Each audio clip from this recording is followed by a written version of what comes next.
ইচ্ছাকৃতভাবে কেউ যদি রোজা ভঙ্গ করে তাহলে তার কাফফারা কি, তার বিধান কি? আল্লাহ রাব্বুল আলামিন কোরআন শরীফের মধ্যে বলেন, কুতিবা আলাইকুমুস সিয়াম কামা কুতিবা আলাল্লাযীনা মিন ক্বাবলিকুম লাআল্লাকুম তাত্তাকুন।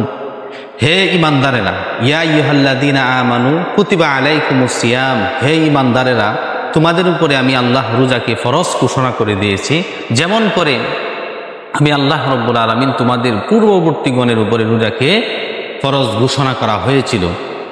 আর এটা এই জন্যই করা হয়েছে যাতে করে তোমরা তাকওয়া মুত্তাকি হতে পারো, তাকওয়া অর্জন করতে পারো।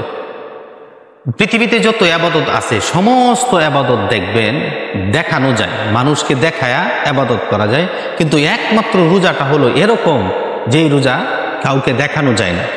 আমি এখন বয়ান করতেছি, আপনাদের সামনে আলোচনা করতেছি, আমি কি রোজা না বেরোজাদার এটা কেউ বলতে পারবে না, একমাত্র আমার আল্লাহ জানে।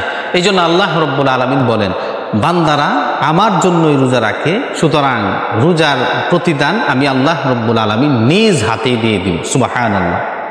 এই জন্য ইচ্ছাকৃতভাবে কেউ যদি রোজা ভঙ্গ করে তাহলে তার কাফফারা হলো একাধারে সে 60টা রোজা রাখতে হবে। যেই রোজাটা ভঙ্গ করেছে সেটা রাখার পরে একাধারে 60টা রোজা রাখতে হবে। কেউ যদি 60টা রোজা রাখার মধ্যখানে কেউ যদি একটা রোজা ভঙ্গ করে তাহলে পুনরায় আবার তাকে শুরু করতে হবে, অর্থাৎ কন্টিনিউভাবে 60টা রোজা সে রাখতে হবে।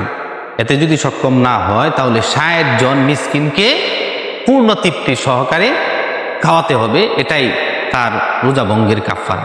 কিন্তু একটা রোজা, রমজানের ফরজ রোজা কেউ যদি ভঙ্গ করে তাহলে এই ফরজ 60টা রোজা রাখলে যেই সব হবে, একটা রোজা রাখলে এর চেয়ে আরো বেশি সব হতো।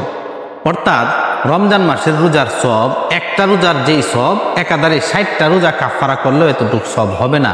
60 জন মিসকিনকে খাবার গ্রহণ করাইলেও এতটুক সব হবে না রমজান মাসের একটা রোজার যেই সব। এই জন্য আমরা যারা আছি বালেগ পুরুষ মহিলা সকলকে সেই রোজা পূর্ণ 1 মাস সিয়াম সাধনা করার তৌফিক দান করুক, সকলে বলি আমিন।